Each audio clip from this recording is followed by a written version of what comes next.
tenying balola nuonye wapwasia miatok yu jowo pe atbe glereta kwenami edunye leo haji emiawo miatosinu nuvevye nyenye di dodo emiado kwito didi emiado lihe emiade nimbalo alek bebe ten yingba wonyonyo ten yingba wo peple alesi leleko sikeke wanoda ten yingba wonyonyo ten yingba wo peple alesi leleko sikeke wanoda.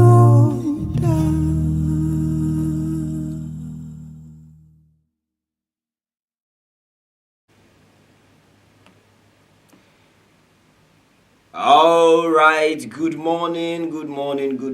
Another beautiful brand new day is here. It is Wednesday, the 19th day of March 2025. I welcome you to From the Papers live on Apenya Media's channels on YouTube and also on Facebook. Also live at the moment on Agbo FM at Joje in the Ketu North District. So welcome. My name is Dumevi Kwame Apollo. Time check 7:32 a.m. here in Ghana. And now, just as usual, I will be taking you through the newspapers. In fact, the front pages of the newspapers, a few of them, of course, because it's just the same thing going up and down through the newspapers. And so we'll bring you a few of them and we end it over there. If you are not yet following us on Facebook, please do search for Apenya Media on Facebook. And also search for Apenya Media on YouTube. Like us, follow us, subscribe, put your notification on so that anytime there is anything at all, whether live or recorded and posted, you will be there with us. And also don't forget that at Apenya Media we do video production, whether recorded or live. We do video production, live streaming, and all those ones for you. You see that on your screen in a while. Anywhere there is news, we are there. Anywhere there is video, whether for video ads, whether for live streaming, whether for recording and editing of video, shots, music video, and whatever, Apenya Media got you covered. This program From the Papers is sponsored by Safred Global Services. They deal in shipment, so they are your shipping assistants, sea freight forwarding assistants, ensuring that your goods between Ghana and the United States of America are safely handled, professionally shipped, packaged, and everything for you. And you get some more information from them right after the show. And also Lex Kidney Care in Lexington, Kentucky, which is the second home of Apenya Media, is also here sponsoring the show. So what they do at Lex Kidney Care is to ensure that your kidneys are in good health.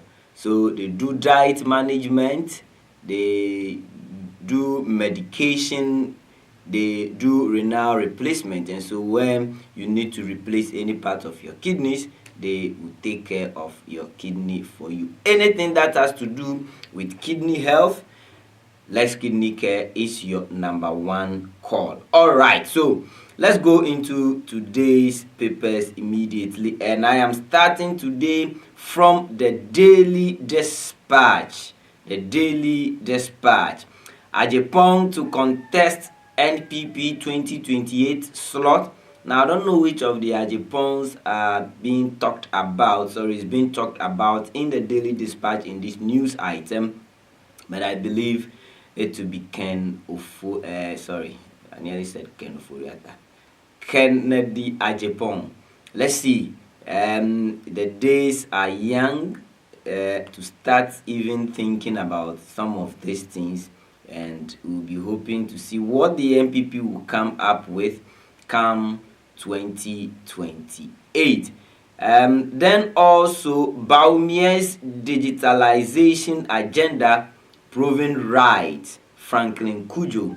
We don't know exactly what Franklin Kujo was talking about, but page 11 of the Daily Dispatch is there. Now, Dr. Mahamudu Bawumia was the vice president of Ghana for 8 years. One of the things people know him for is his drive for digitization, where his aim is to ensure that Ghana's economy and everything, its processes are all digitized, automated in ways as much as possible. He had a lot of criticisms, but that is fine. This is one of the things we see in politics. I keep saying it, that in Ghana's politics, once you don't belong to the person's political party, you can say good things about them. And once you belong to a political party, you always say good things about that party and its members and every activity. That's the politics we do here in Ghana. Quite unfortunate. But then we cannot say that Dr. Baumier's digitization drive efforts would not pay off. There are times, yes, some of us would believe that some of the things were not very necessary because we needed others before that. But then it also doesn't mean that they are useless, completely useless. No, they were not useless. We should be appreciating it. Anyway, so Franklin Kujo of Imani Africa, who was one of the critics of the erstwhile NPP government, is the one praising Dr. Mahmoud Bawumia, the former vice president and the NPP's presidential candidate in the 2024 elections over here. Now OPCL's 80% acquisition in our company was legal. That is from the Ghana Bauxite Company.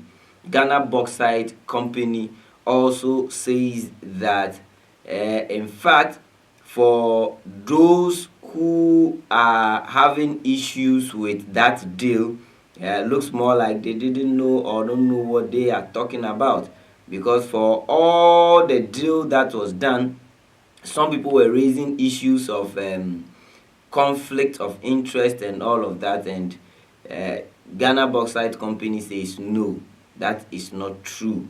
It's a clean deal. Everything went through successfully and there is no issue. All right, let me move away from the Daily Dispatch for you, and I'll bring you the Custodian. Upon Nkrumah exposes NDC's massive discrimination as Mahama gives 10% pay rise to public sector workers and over 720% salary increase for presidential staffers. This is something we can fact check. Of course, the first one, which has to do with the 10% pay rise to public sector workers, is true. It is 10% that was approved as the increment in their salaries, and that was widely announced, somehow criticized, but the same people, part of them criticizing, part of them, hailing government for it and all of that. One of the things we saw during that time was the president himself being involved in the discussions with organized labor. But the second part, which says over 720% increase for presidential staffers, is where we have to now look at. And to have 720% increase in salaries, that's very high. And so, and that is where the argument comes in, that if you reduce the number of ministers and staffers, and yet the staffers would have high increase in their salaries, then in fact you are not doing as much good.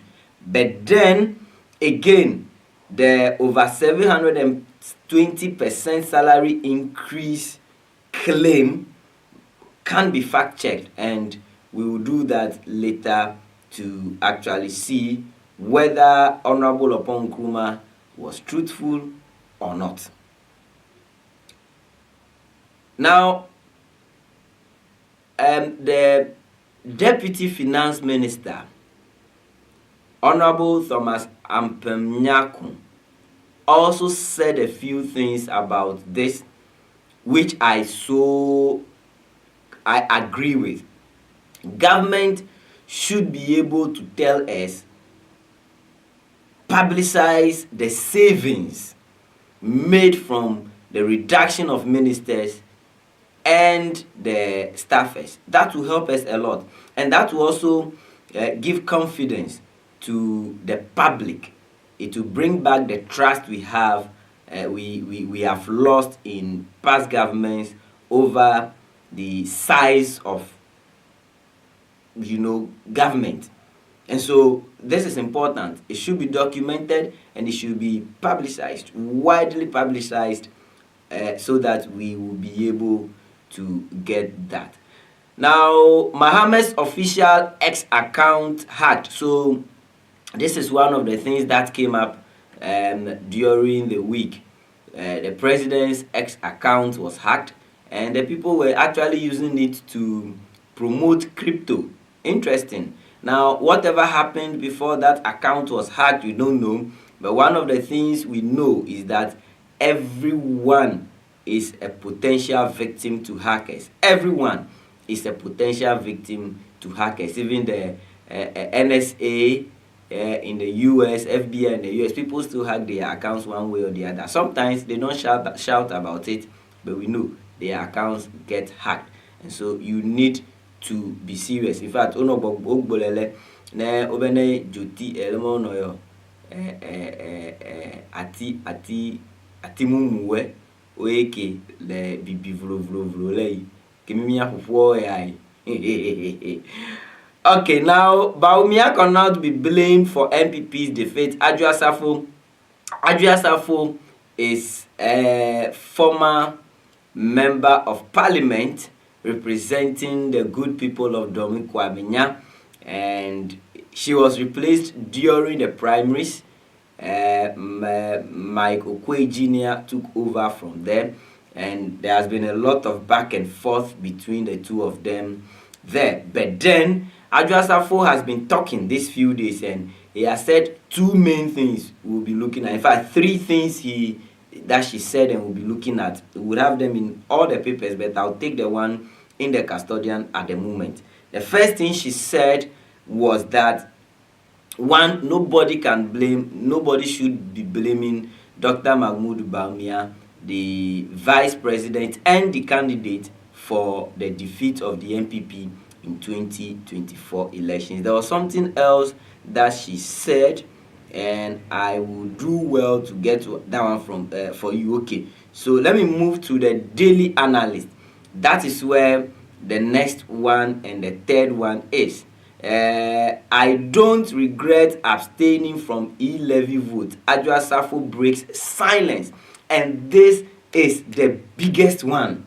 Now, I am reading from the papers, and so you can also join me on Facebook or on YouTube if you would want to look through the papers with me, so you can see the papers being displayed as we do the discussion. So join us on Facebook or on YouTube, look for Afenya Media, follow us, like us, You're also listening live on Agbo FM in Joje. Now, I said this is the biggest that Adwoasafo talked about because it has been an issue of debate for a long time. We remember before the e-levy was passed, one of the issues had to do with the numbers of the proposers, which was then the majority. They weren't getting the numbers because Adwoasafo had traveled. Then all of a sudden we saw somebody in parliament in the seat of Adwoasafo, and that person claimed to be Adwoasafo. That person helped with the numbers that passed the e-levy. Without the said Adwoasafo, the purported Adwoasafo that day, we may not have had that e-levy passed. Now, some years after this, Adwoasafo said she abstained from the e-levy vote. So who voted that day? Or am I getting something wrong? Was it not that day that there was an Adwoasafo in parliament? Now remember that people raised the issue of the person who was purportedly Adwoasafo that day. People raised the question. People raised eyebrows. They were saying that was not Adwoasafo. That was not Adwoasafo. They said there was an impersonator in the house. Unfortunately, that was not given much attention, but it was all over the place. And when you watch the pictures, you realize, is this Adwoasafo or not? What happened to her when she traveled? The video calls that she did before that time, what has changed? So there were these questions that people asked, and these were genuine questions. If Adwoasafo is saying that she abstained from that vote, then our parliament is a complete scam. The whole of parliament is a complete scam because the clerks,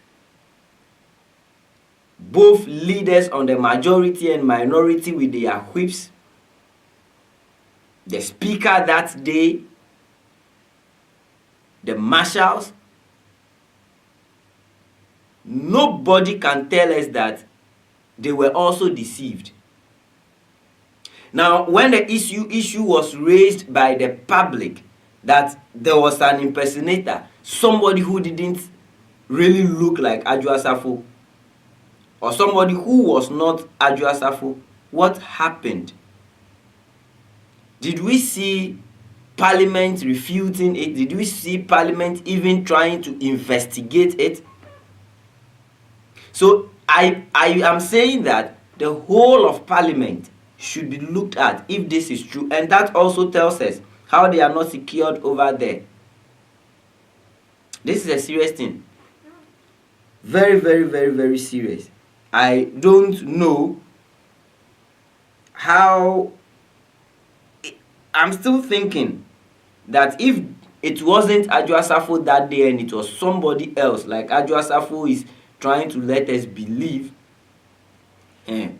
Alright, let me just go on. So Adwoasafo also mentioned another thing that I can bring to you as well, and this is on the elections at Dome Kwabena. She thinks that Professor Aaron Mike Okwe, the former Speaker of Parliament, should probe his son's abysmal performance and forget about the issue of NPP losing the national one. He should be interested in why his son lost in fact, his son performed very badly. Dome Kwabena has been one of the places that the NPP has had its strong grounds. All right. Now, let me move on to this one for you. Mahama meets Ghanaian community in Sierra Leone.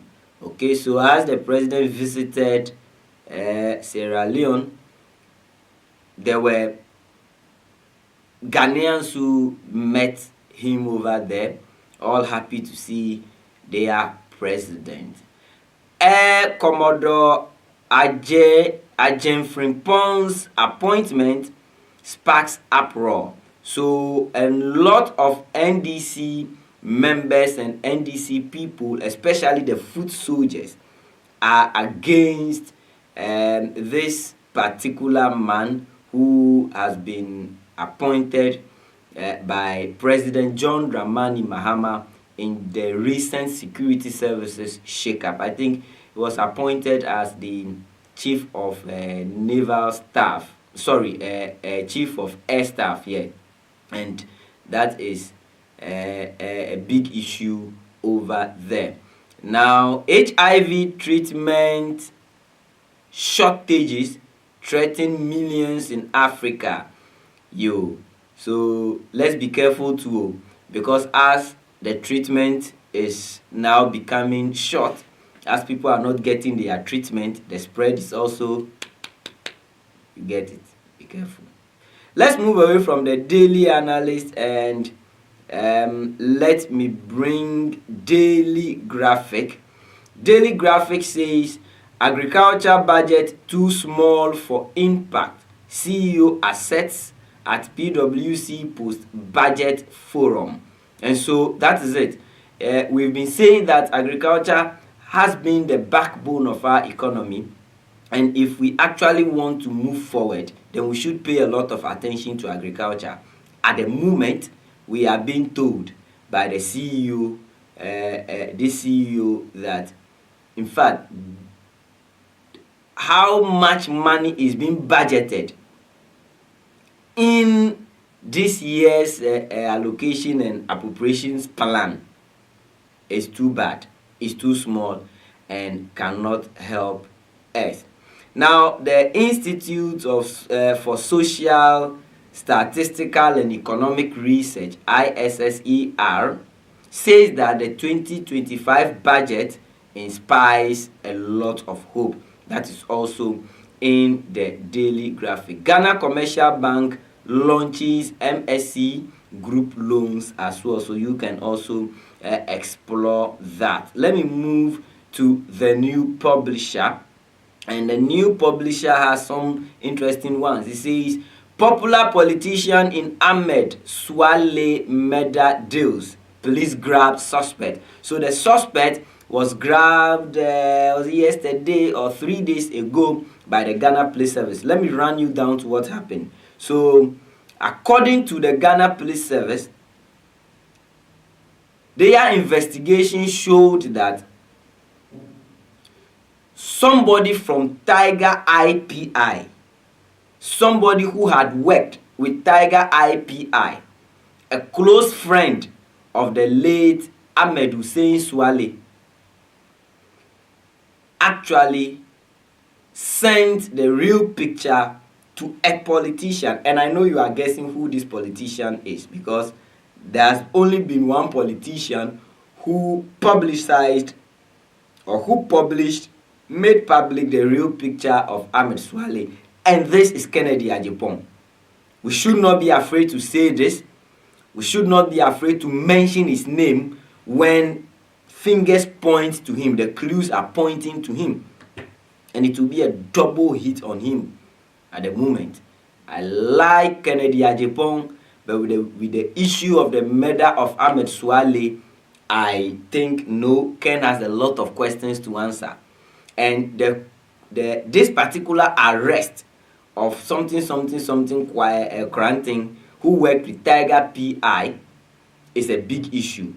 Now, what happened again? So when the police suspected this, before the guy could be arrested during that time, he ran away and went to the United Kingdom. Now, the phone of Ahmed Swale before his demise was sent to the United States for forensic investigations.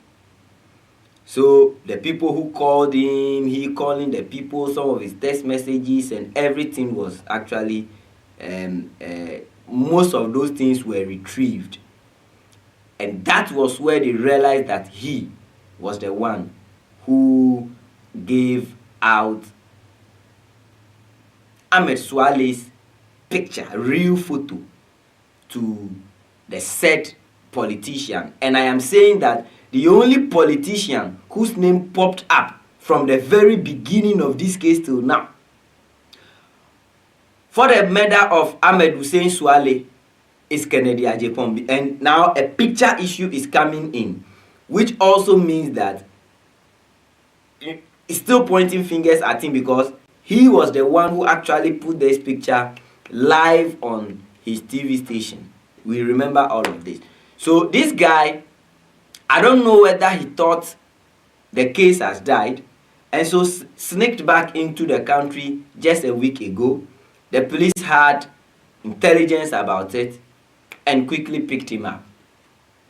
Clap for Ghana police. They did well. But my question is this: why is it that just 3-4 days after the sack, after the dismissal of former IGP Dr. George Ekuffo-Dampare, somebody has been apprehended? Are you thinking about this? Because I have started to think about it. I am not really sure what it means. That is why my thinking continues to think about it. IGP was dismissed few days ago. Within 3 days, 4 days, this guy had been arrested. What other things does the police know about the death of Ahmed Swale that we don't know? But we are waiting. We will see how that one too ends. Legalize Okada team starts work. And so the Transport Ministry has also inaugurated a 13-member committee. And the work of the committee is to see to it, is to take ideas, take suggestions, take information, intelligences from all sides to actually put up a policy paper for the legalization of Okada. Now remember, today, you are doing Zemija, you are doing Okada, it is illegal. It is not used. Motorbikes in Ghana at the moment are not supposed to be used for commercial purposes. It's only that sometimes government sees it as important at the moment. And so what the government is doing, the same government that illegalized it some time ago wants to legalize it now. The same NDC government, when they were in power during those days, made it illegal. They sent it as a proposal to Parliament, and Parliament approved it. It was made illegal. Now the same government is coming back and saying, look, we've now realized that you people are making your money out of it. There is no jobs. Let's bring it back. I don't know how to term this. And now they are legalizing Okada. They want to legalize Okada. And so a 13-member committee set up, and that is also being looked into. Let me move away from the publisher, and I'll bring you the Crusading Guide, the new Crusading Guide, which also has the story of another hit against Kennedy Ohene Ajepong. Anas wins $18 million, not Ghana cedis, against Ken Ajepong in U.S. Essex County. So the whole thing has to do with a defamation case where Anas didn't go to court in Ghana. That is the issue. And I think Anas is a smart one. He has played a smart one over here. When Anas went to court, he was disgraced. I said he was disgraced by the judge. When the issue went to the judge even asked, in fact, when the judge was, giving out judgment, called Anas certain names that Anas and his lawyers didn't really like, but he is the judge. The law is in his bosom. But the same thing happened in the US. And this time around, Kennedy Agyapong lost the case. Anas Arimeyao Anas, the investigative journalist, has the upper hand in that case. It was a defamation case, and Kennedy Agyapong is supposed to pay $80 million in this case. Anyway, NDC foot soldiers reject Air Commodore Ajin Frimpong's appointment. So I told you about this, and I will not tell you anything about it again. Kede records more fire disasters. So whatever the reason, we don't know, but we are told that when you go to Kede, in fact, more fire coming in, raising down properties at Kede. Let me do Metro Lens for you. Let me quickly do Metro Lens for you. National Health Insurance to sustain dialysis services. Dr. Jokoto. So Dr. Jokoto is the Deputy CEO of the National Health Insurance Authority, right? Did I get that right? Yes. The former Deputy Health Director of the Volta region. So Director of Health of the Volta region. One hardworking man that I know of. Now, Dr. Jokoto is saying that the NHIA, NHIA started this dialysis services, free dialysis services to dialysis patients in our hospitals before the election or something like that. It was one big thing that the NPP government then, look, let's say it was the NPP government that brought it, because at the time things were not happening well. Dialysis patients were suffering. They were not able to pay for their medications and treatments and all of that. And so government came in and said, Charlie, let's help you. We pay part of it, then you pay the rest. And that is what is happening. Now, Dr. Jokoto is saying that that is not going to end. They are going to continue it. They found a way to keep it sustained, and we are glad for this. NDC's government high spending due to inherited strong economy. Dr. Gideon Buako, so he says that NDC is spending. The monies NDC is spending is because they inherited, that is from the NPP government, such a very good economy. Let me do the last paper for you as my time is up. 2024 budget inspirational. That is from the Institute of Social Statistics and Economic Research, and they call for proper implementation. So I said this yesterday, a few days ago, that one of the interesting things is that we could have a good budget, a nice budget, but the implementation could be a problem. We are hoping that this particular one would bring us some good implementation. Now, soldier and 4 others shot dead in Boku, Nanumba. So the issue in Boku is becoming something else, where currently some soldiers, I think 1 or 2 soldiers, had been shot dead. And this is a big one. This is a big one, because if the people are not afraid of soldiers again, and this one, the last issue, let me try to make it bigger to see it well.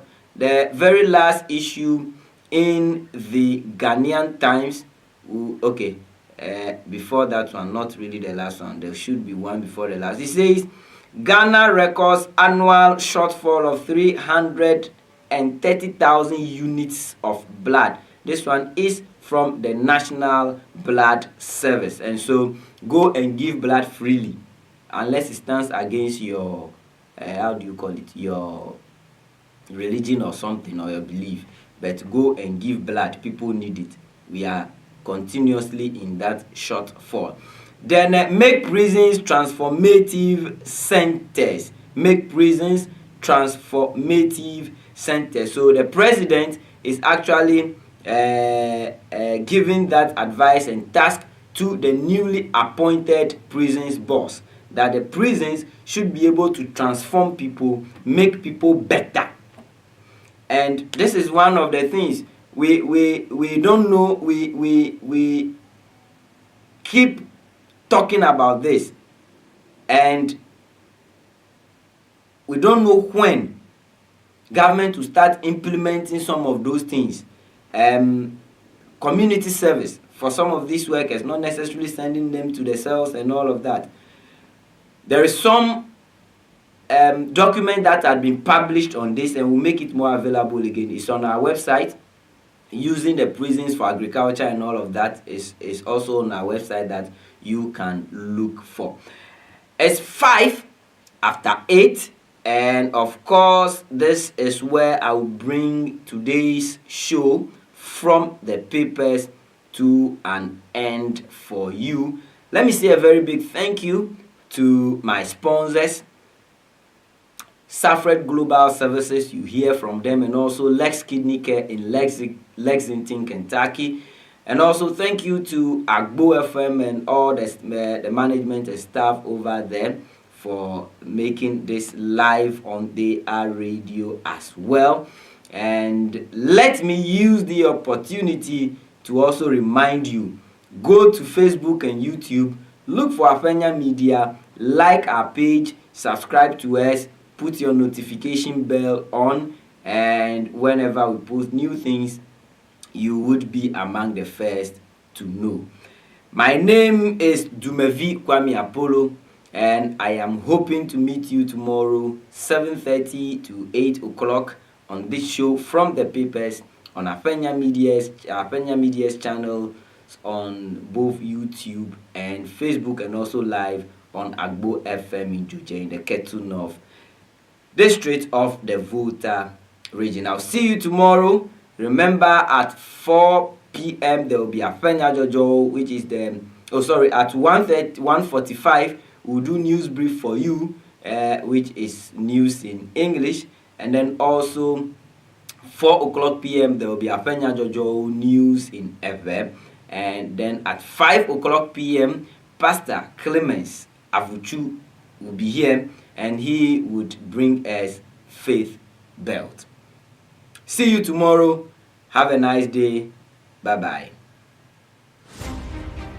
From anywhere in the USA to anywhere in Ghana, we manage the entire shipping process: documentation, packing, shipping, warehousing, and final delivery. We will be with you all throughout. Simply place your order and relax. Your shipment is in safe hands. At Safred Global Services, we guarantee safe and timely delivery of consignments of any size. Trust us with your packages, crates, and containers for utmost satisfaction. Our customers always come first. We at Safred Global Services provide the safest, smoothest, and fastest yet affordable sea freight forwarding assistance between the USA and Ghana. Visit our Ghana warehouse at 127 Blue Street, Enya, off the Awoshi Ablekuma Pokwasi Highway in Accra. In the USA, our office is located at 2013 14 Drive, Lawrenceburg, Kentucky 40342. Call us at 502-353-4407 or 614-622-6977. Safred Global Services. Reliable, affordable, timely.